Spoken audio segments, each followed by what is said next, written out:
bendición es estar aquí en la casa del Señor. Si usted tiene su Biblia, de la manera, cualquier forma que la tenga, me gustaría que vaya al libro de Filipenses en el capítulo número 4. Específicamente en el versículo número 5. Filipenses 4, versículo número 5. Siendo conocidos por nuestra gentileza. Señor, gracias te damos por esta noche. Gracias por la bendición que tenemos de poder abrir tu palabra. En otro tiempo se abrían los rollos. Ahora podemos abrir tu palabra, Señor, y poder conocer un poco más sobre ella y también poder vivir por medio de ella. Te pedimos, Señor, que nos bendigas en esta noche al escuchar el énfasis en tu palabra y que podamos, por tu espíritu, aprender a aplicar esta palabra en nuestras vidas para la gloria y la honra tuya, Señor. En el nombre de Jesús. Amén.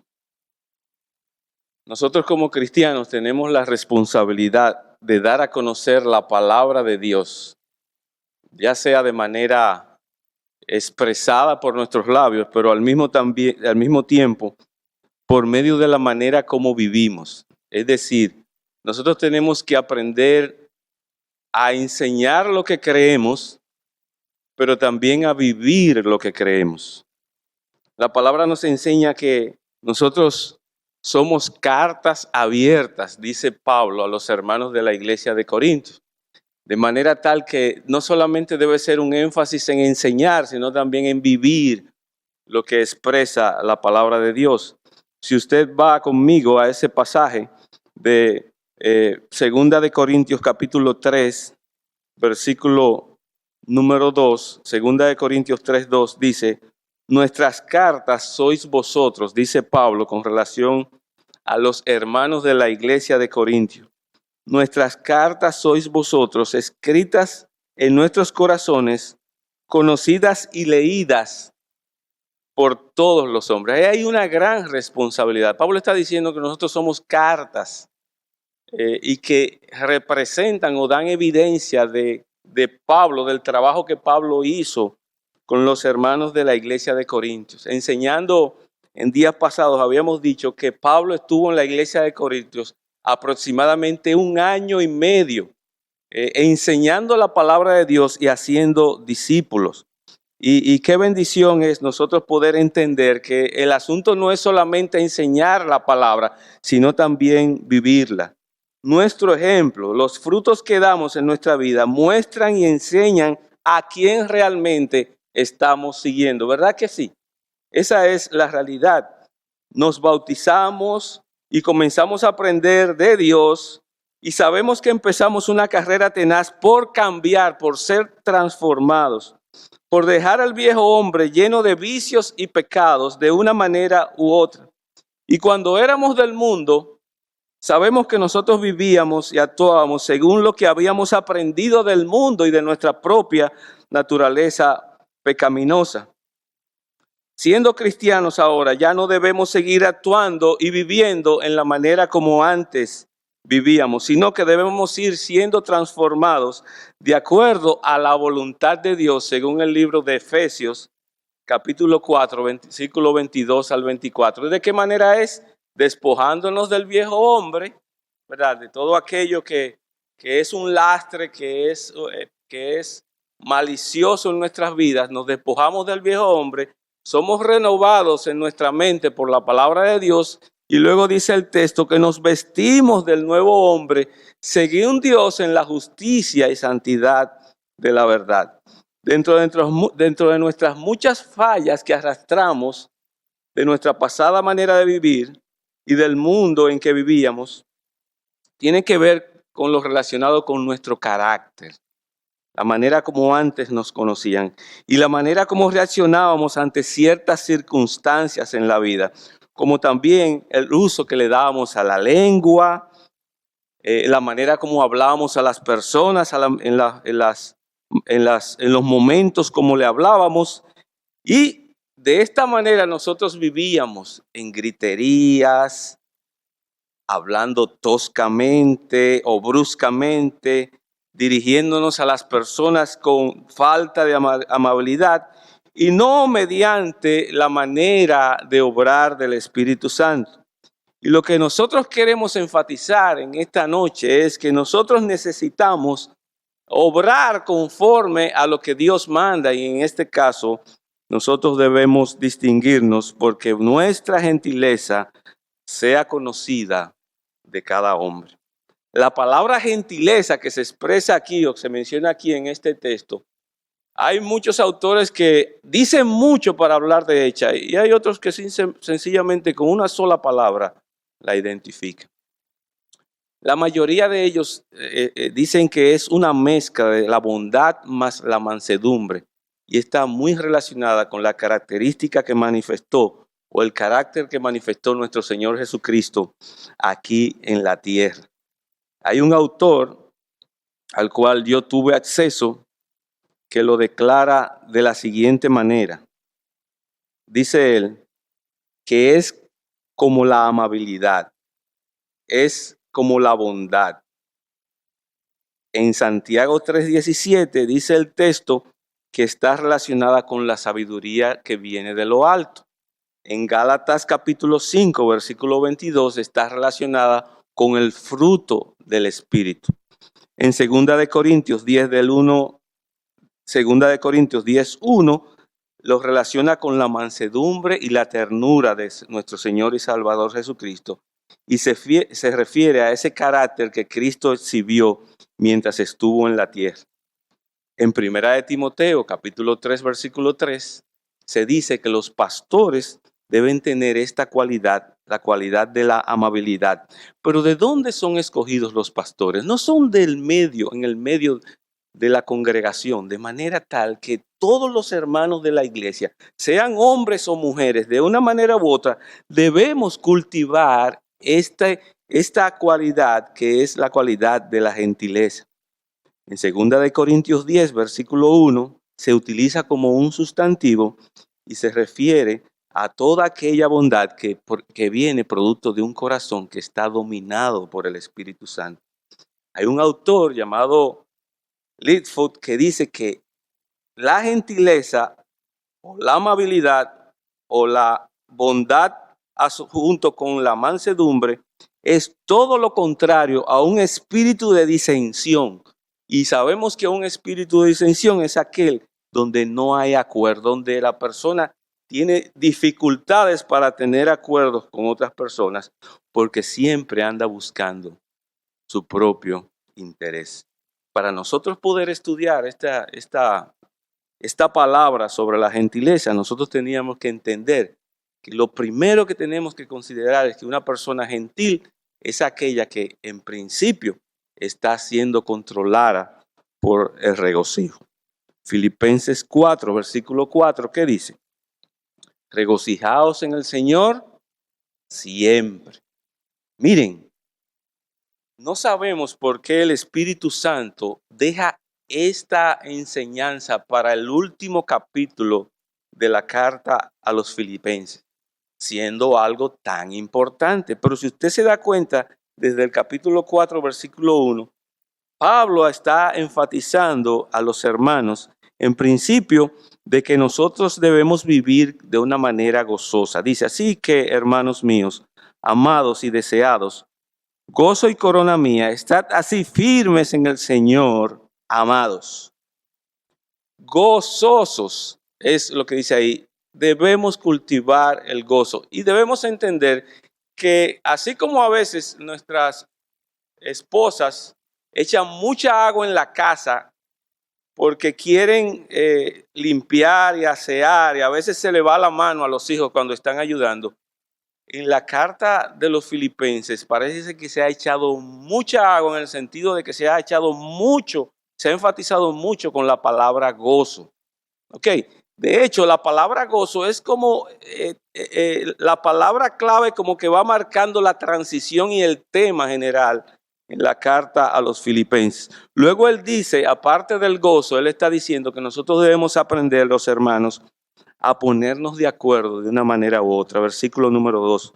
Ruego a Evodia y a Síntique que sean de un mismo sentir. Y cuando habla de un mismo sentir es que nos pongamos de acuerdo. Como yo les decía a los hermanos esta mañana en la iglesia de Moca, que hay algunos que pudieran estar diciendo, no, pero es que no sé si ustedes saben que ahora la iglesia de Moca no se congrega en el mismo lugar de antes. Ahora se congrega en un lugar un poquito distanciado. Y yo les decía, tienen que ponerse de acuerdo, porque quizás hay algunos que digan, no, que debería ser en el centro de la ciudad de Moca, que debería estar la iglesia o el templo más bien. Y hay otros que dicen, no, o sea, Pablo está diciendo, sea una u otra forma, nosotros tenemos que ponernos de acuerdo. En la iglesia del Señor, los hermanos debemos ser de un mismo sentir. En tercer lugar, él también está diciendo que nosotros nos debemos ayudar los unos a los otros. Capítulo 4, versículo 3. Asimismo, te ruego también a ti, compañero fiel, que ayudes a estas que combaten juntamente conmigo en el Evangelio, con Clemente también y los demás colaboradores míos, cuyos nombres están en el libro de la vida. Te pido que les ayudes. Y luego dice, habla de colaboradores fieles. Nosotros de una manera u otra deberíamos estar trabajando, ayudándonos mutuamente los unos a los otros y que no haya disensión entre nosotros. Y luego en el versículo número 4 es que hace el énfasis, regocijaos en el Señor siempre. Otra vez digo, ¿qué? Regocijaos. Una persona que va a destacarse por su gentileza, en principio, tiene que el Espíritu de Dios, de una manera u otra, tiene que estar obrando en esa persona por medio del gozo. Y hay ocasiones donde nosotros confundimos la felicidad o ser feliz con el gozo. Miren lo que dice este autor, R.C. Sproul. A veces confundimos el gozo con la felicidad. La palabra feliz se ha vuelto muy sentimental, muy trivial en nuestra cultura. A veces la decimos, pero tiene una connotación de superficialidad. Por ejemplo, Charles M. Schulz, en su tira cómica Peanuts, anotó el adagio que la felicidad es un tierno cachorrito. Y más adelante vino otro llamado Bob Ferrin y dijo, don't worry, be happy. Cuando ambos mencionaban estas expresiones, se daba la idea de un sentimentalismo con relación a la felicidad y algo acomodativo. Y también en el caso de Don't Worry, Be Happy, está relacionado con una persona, estate tranquilo, olvídate de tus responsabilidades, sé feliz. Y nosotros de una manera u otra fuimos asimilando parte de esa cultura. Este tipo de idea sugiere una actitud despreocupada y liviana de lo que tiene que ver con el deleite. Pero la realidad es que si nosotros vamos a entender a una persona gozosa, lo vamos a entender en el contexto de las bienaventuranzas. Dice la palabra de Dios, bienaventurados los mansos, bienaventurados los humildes, bienaventurados los que procuran la justicia de Dios. Y este término no solamente comunica la idea de la felicidad, sino también de la profunda paz, del profundo consuelo y la estabilidad y gran gozo que debe caracterizar la vida de los cristianos. Pablo dice aquí que los cristianos debemos regocijarnos ¿cuándo? Siempre. No a veces ni periódicamente. Los cristianos debemos regocijarnos siempre. Pablo escribe desde la prisión. Yo no sé si usted sabía eso. Pablo escribe desde la prisión y en ella aborda asuntos muy sombríos como el final de sus tiempos. Él estaba esperando que de una manera u otra él iba a ser ejecutado por la causa de Cristo. Y sin embargo, Dios le da la capacidad y las fuerzas para poder escribir y poder animar a la iglesia de los filipenses en el sentido de que ellos, independientemente de la circunstancia en que se encuentren, ellos deben ser unas personas gozosas. Yo no sé si usted tiene la idea de lo que era una cárcel en aquel tiempo. Y yo no sé si usted tiene la idea de lo que era el César en aquel tiempo. Miren, en mi casa, mi papá era el César. Él recibía las buenas carnes, los buenos muslos. A él se le sacaba su plato aparte. Él era que estaba dentro de la mesa, en el lugar escogido y preferencial del papá, porque en mi casa, el César era mi papá. Pero mi papá no me abordaba ni me trataba en la manera como César trataba a las personas. No sé si me entiende. Llegó un punto donde los judíos llevaban a los cristianos ante las autoridades romanas y los romanos llegaron a darse cuenta que la idea y la enseñanza de Cristo como el Señor iba en contraposición de la idea de César como el emperador romano. Y cuando un cristiano decía que Cristo es el Señor, estaba en contra de lo que significaba la soberanía de César, no solamente en Roma, sino en toda aquella región en donde ellos habían conquistado. ¿Y qué decir de las cárceles donde llevaban a las personas? ¿Dónde Pablo estaba prisionero? ¿Acaso creen ustedes que era en un Hilton? ¿Acaso creen ustedes que era en un Sheraton? ¿Acaso creen ustedes que eran en un Holiday Inn? No, eran espacios bajitos. O sea, a veces las personas tenían que agacharse por lo difícil. Eran lugares oscuros. Para usted poder introducirse, se utilizaban antorchas. Generalmente se utilizaban cepos para que las personas no escaparan. Era muy húmedo, eran lugares sumamente húmedos. Y los que estaban en ese lugar estaban pasando las 1001.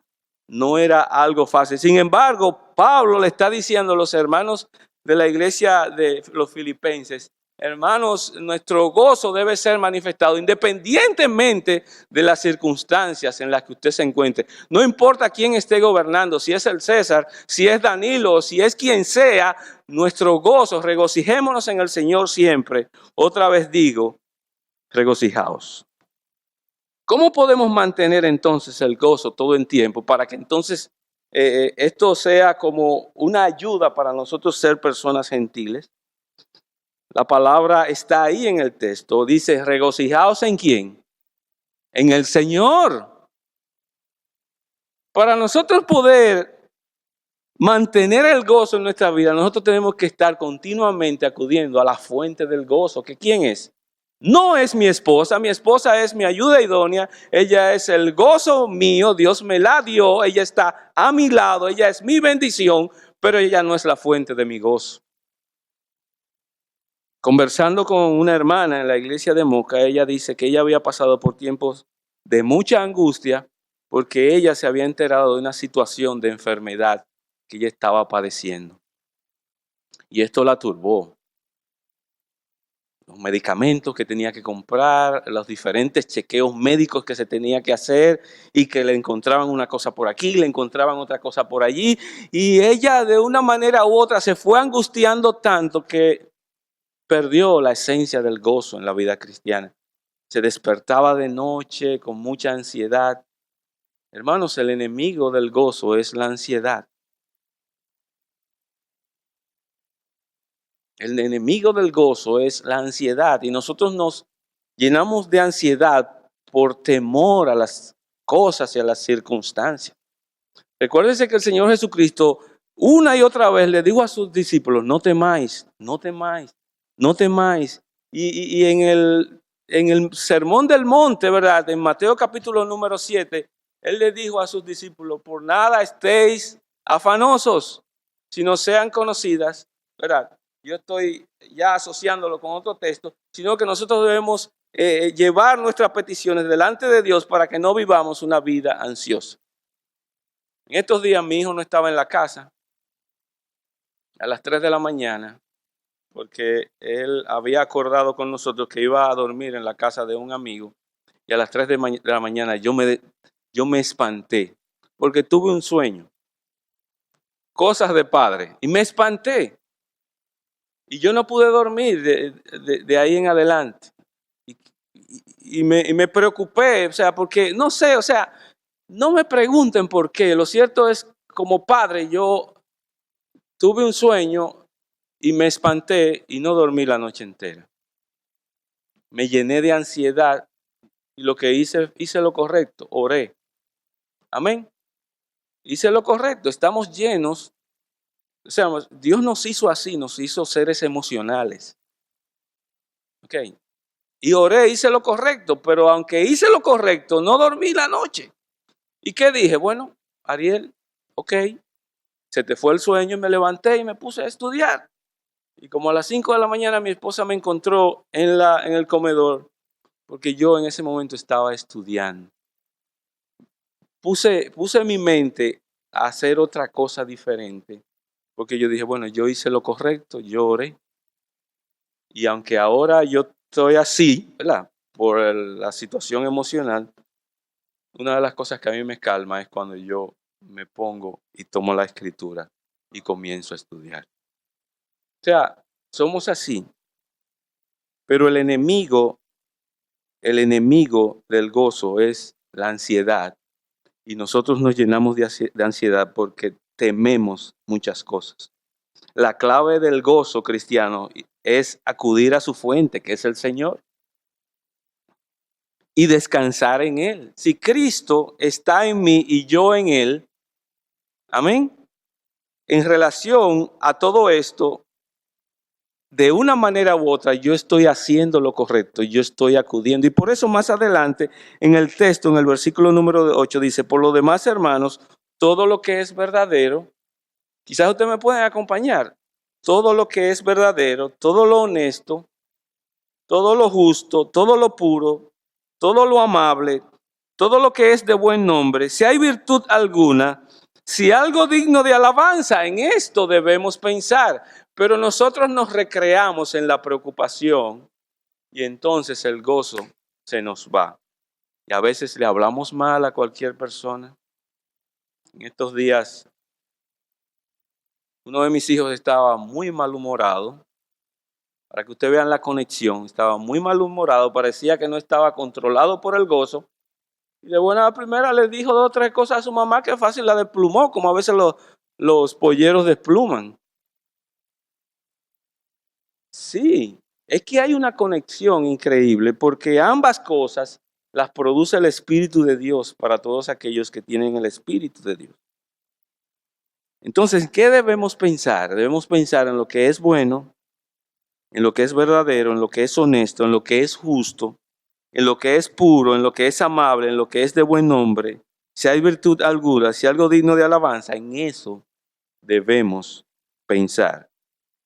¿Cómo debemos mantener el gozo? Acudiendo una vez más a la fuente.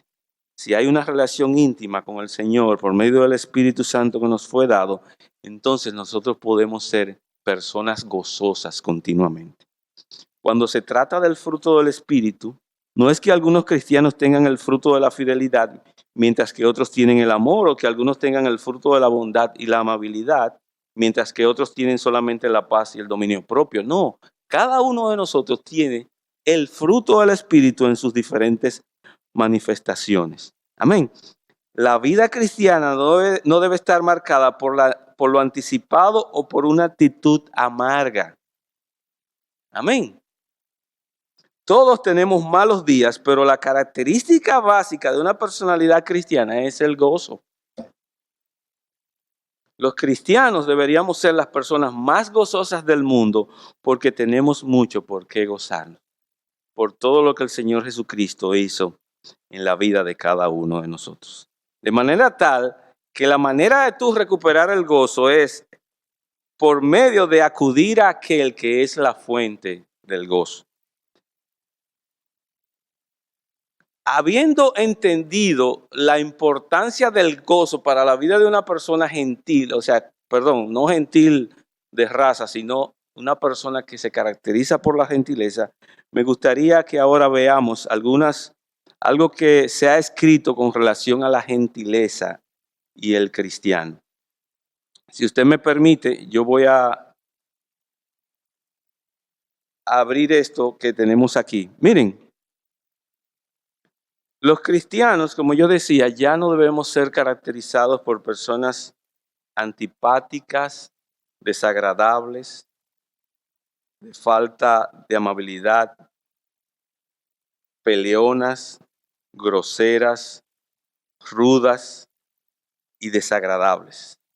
Filipenses 4 dice que nuestra gentileza debe ser conocida por cada uno de los hombres.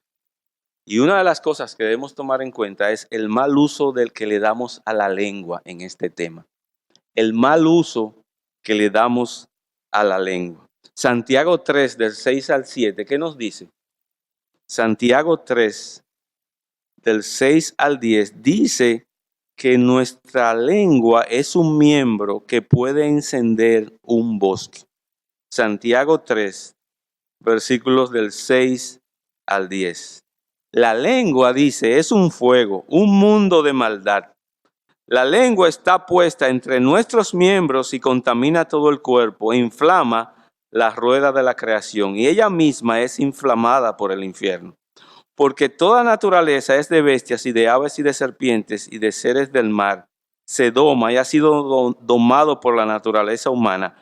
Pero ningún hombre puede domar la lengua, que es un mal que no puede ser refrenado, llena de veneno mortal. Con ella bendecimos a Dios y con ella maldecimos a los hombres que están hechos a la semejanza de Dios. De una misma boca proceden bendición y maldición. Hermanos míos, esto no debe ser así. No sé si ustedes se han dado cuenta que en Australia algunos de sus bosques está bajo un fuego infernal. Tranquilo que no fue una lengua que encendió este fuego, sino de verdad no tengo acceso todavía a las causas que lo ocasionaron, pero qué interesante que Dios haya escogido esta figura para decirnos a nosotros el cuidado que debemos tener sobre nuestra manera de hablar. En estos días, tres personas que nosotros nos conocemos muy bien, que son de la iglesia de Villa Mella, de una manera u otra estaban trabajando en un piso de una casa y de buenas a primeras el piso se incendió. No me pregunte cómo fue eso. No me pregunte. Parece que ellos estaban trabajando con algún elemento químico inflamable, con gasolina. Ellos estaban trabajando en el piso y de buenas a primeras el fuego se incendió. O sea, el fuego comenzó más bien. El papá de ellos fue afectado en una pierna, también otro, el yerno, pero el hijo no le pasó nada, excepto parte de su cabello, del cuero cabelludo que se le fue, pero no tuvo ninguna situación. Él pensaba que le había ido muy bien, hasta que una semana después, él nos llamó y nos dijo, no, yo no puedo ir al trabajo, porque él trabaja aquí, en iglesia, colegio, y él nos dijo, yo no puedo ir a trabajar porque parece que yo tengo conjuntivitis. Y cuando él fue al médico, el médico le dijo, usted trabaja en una hoguera o en algún sitio donde hay un horno o un fuego de esos fuertes, muy fuertes. Y él dijo, no, pero usted está seguro porque usted tiene parte de sus ojos, usted tiene una situación muy difícil, como si usted se hubiera expuesto a un fuego intenso. Y ahí él se recordó de la experiencia que había vivido con su papá y con el esposo de su hermana. Y bueno, le hicieron los medicamentos, o le dieron el tratamiento adecuado. Pero miren la manera como estas personas sufrieron por este fuego. A tal extremo que durante unos días ellos no se podían valer por ellos mismos. Le tenían que ayudar a poner la ropa, le tenían que ayudar a asearse. El fuego había hecho estragos en las vidas de ellos y en el ojo de ellos de una manera u otra. Y a veces nosotros tenemos que entender que en nuestra manera de hablarle a las otras personas, nosotros podemos dar la idea de también destruir a las personas, en el corazón de las personas, en la manera como nosotros le hablamos. Tú eres un necio, tú no sirves para nada. Aquí la única que vale soy yo. Tú siempre me dejas las cosas a mí. Hay esposas que le quitan el honor a sus esposos en la manera como le hablan. Hay esposos que le quitan, demuestran poco amor a sus mujeres en la manera como le hablan. Hay hijos, hay jóvenes que en su independencia y en su capacidad de ahora de tener una mayor edad, le hablan a sus padres de una manera inadecuada, indecentemente, con expresiones y con bullying que a veces ni ellos mismos se dan cuenta. Es una característica muy natural que estamos viendo, ese irrespeto, esa falta de expresar amor y cariño y aprecio por medio del hablar. Usted puede introducirse en cualquier escuela y en cualquier aula. Usted se da cuenta de la manera como los estudiantes se hablan unos a otros. Y no lo vamos a mencionar porque tendríamos que mencionar palabras obscenas en la manera como ellos se comunican en unos y otros. Comienzan diciéndose palabras de su tigueraje y terminan diciendo cosas que no son publicables. Y todo eso porque tenemos la capacidad en nuestra lengua de hablar de manera hiriente, de manera como el fuego. También dice que el fuego inflama la rueda de la creación, una expresión confusa, pero que se refiere a los efectos que produce el mal, el fuego o la lengua en la vida cotidiana de las personas. Eso es el énfasis de Santiago 3, versículo número 6. Hay personas que son cuidadosas en cómo hablan y en lo que dicen, pero también hay muchas que hablan lo que piensan, así, sin pensarlo dos veces. Y no se miden con lo que dicen y ofenden y lastiman a otros. Y luego se van por ahí. Estos días estábamos en una reunión y hablábamos de esto. Y interesante que en forma de broma se mencionó a una de las hermanas que estaba ahí, pero nada que ver, nada que ver. O sea, y los que estábamos en esa reunión nos reímos de eso, pero la verdad es, hermanos, que nosotros debemos ser cuidadosos con la manera como hablamos, porque a veces no medimos las cosas. ¿Qué dice Proverbios 18, versículo 21? Si hay alguien que lo puede leer, Proverbios 18, versículo 21, sería interesante que todos lo escucháramos. Proverbios 18, versículo 21.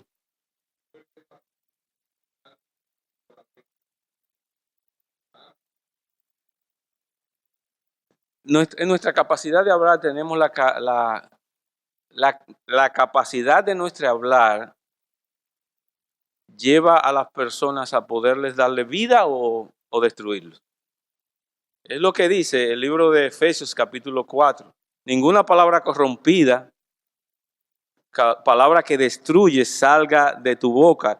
Y Proverbios 18, que la lengua tiene la capacidad de dar vida o de destruir. Si nos acostumbramos a hablar bruscamente o toscamente, debemos entender que siempre tendremos problemas con los demás. Y eso lo enfatiza Proverbios, el pastor ya que se ofreció, Proverbios 12, versículo 18. Si nos acostumbramos a hablar toscamente y de mala manera, entonces siempre tendremos problemas con los demás.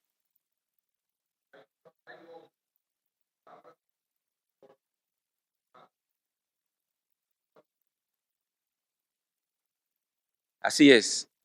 Palabras como golpes de espada. ¿Ok? Palabras fuertes que pueden traer, que pueden lacerar la relación y también a la persona que en cuestión. La manera como dices las cosas, el tono de voz debemos considerar. Las palabras que usamos son como el golpe que da la espada.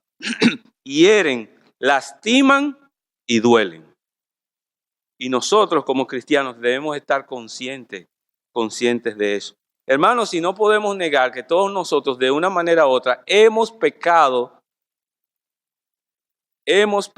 somos culpables del pecado de no ser amables y del maltrato los unos a los otros. Amén. Eso es así. Pero la sangre de Cristo nos limpia de todo pecado.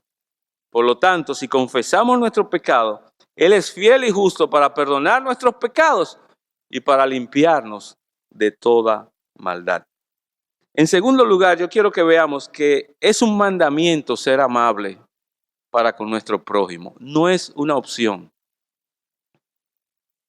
La gentileza debe caracterizar la vida del cristiano porque es un mandato ser amables con nuestro prójimo. Si realmente está morando el Espíritu Santo dentro de nosotros, seremos benignos, misericordiosos, bondadosos y amables con nuestro prójimo. Eso es el espíritu de Gálatas 5, versículos del 22 al 23. La amabilidad es uno de los frutos del Espíritu. La pregunta es, ¿la estás desarrollando? ¿La estás cultivando? Porque la amabilidad es uno de los frutos del Espíritu. El cristiano debe ser amable, sufrido, oigan, sufrido. El cristiano debe ser sufrido porque el amor es sufrido. Y el cristiano tiene que ser capaz de aguantar aún lo que le estén diciendo en su contra y enseñar y exhortar y decir las cosas con amabilidad y con mansedumbre y con paciencia. Segunda de Timoteo, capítulo 2, versículo 24. Vamos allá. Segunda de Timoteo, capítulo 2. Si alguien lo encuentra, Segunda de Timoteo, capítulo 2, versículo 24. Yo lo encontré. Porque el siervo del Señor no debe ser contencioso, sino amable para con todos, apto para enseñar, sufrido. El ser amables y gentiles son cualidades de la sabiduría divina. La sabiduría que viene de lo alto se caracteriza por una sabiduría amable. Eso lo podemos encontrar en Santiago 3, versículo número 17. Para concluir este punto, debemos ser benignos, amables y gentiles con todos los hombres.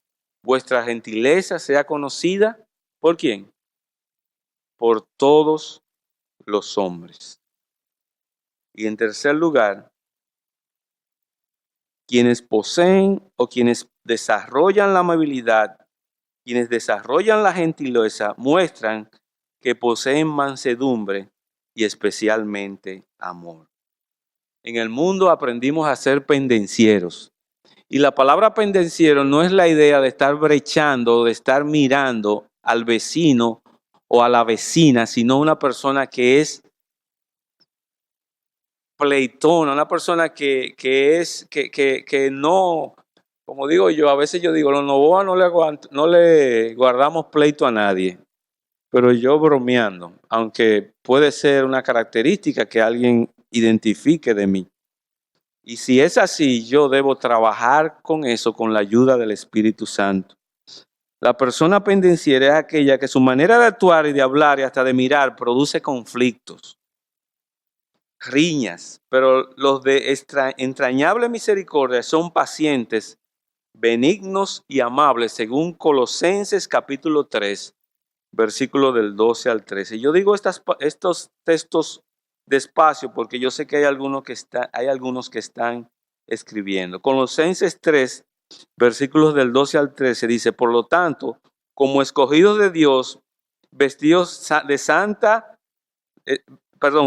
y amados, revístanse de afecto entrañable y de bondad, humildad, amabilidad y paciencia, de modo que se toleren unos a otros y se perdonen si alguno tiene queja contra otro, así como el Señor los perdonó, perdónense todos ustedes. Las personas mansas cuidan su manera de hablar. Saben callar cuando tienen que callar y saben hablar cuando tienen que hablar. Y deciden escoger la manera correcta de decir o de expresar algo. El amor a nuestro prójimo y a nuestro hermano en la fe nos ayuda a no dirigirnos a ellos de manera áspera. Y por último, 1 Corintios 13, del 4 al 7, dice que el amor es benigno, es amable, es gentil y es bondadoso en el trato con su prójimo. De manera que nosotros no solamente debemos insistir en enseñar la palabra de Dios, lo que creemos, sino también debemos vivir lo que creemos. Que vuestra gentileza sea conocida por todos los hombres. Señor, gracias te doy por tu misericordia y porque a través de Pablo tú dijiste que lo que tú comenzaste, tú lo vas a terminar. A veces nos entristecemos de nosotros mismos y de la manera como le hablamos a otra persona. Pero gracias porque tú estás obrando en nosotros y ya no somos como éramos antes. Yo sé que tú nos has ido transformando y yo sé que hay esperanza porque uno va creciendo y uno está siendo transformado de gloria en gloria en la misma imagen, porque nosotros estamos bajo el pacto de la gracia, en donde es un pacto que tiene esperanza, es un pacto de transformación, es un pacto donde las personas cada día van siendo, están viendo la manera como van creciendo espiritualmente, como van madurando espiritualmente, y realmente no somos lo que éramos antes. Pero sabemos que hay un camino todavía por recorrer. Sabemos que tu espíritu debe seguir obrando en nosotros de manera que nuestra gentileza sea conocida por todos los hombres. El Señor viene y está cerca. Muchas gracias, Señor, en el nombre de Jesús.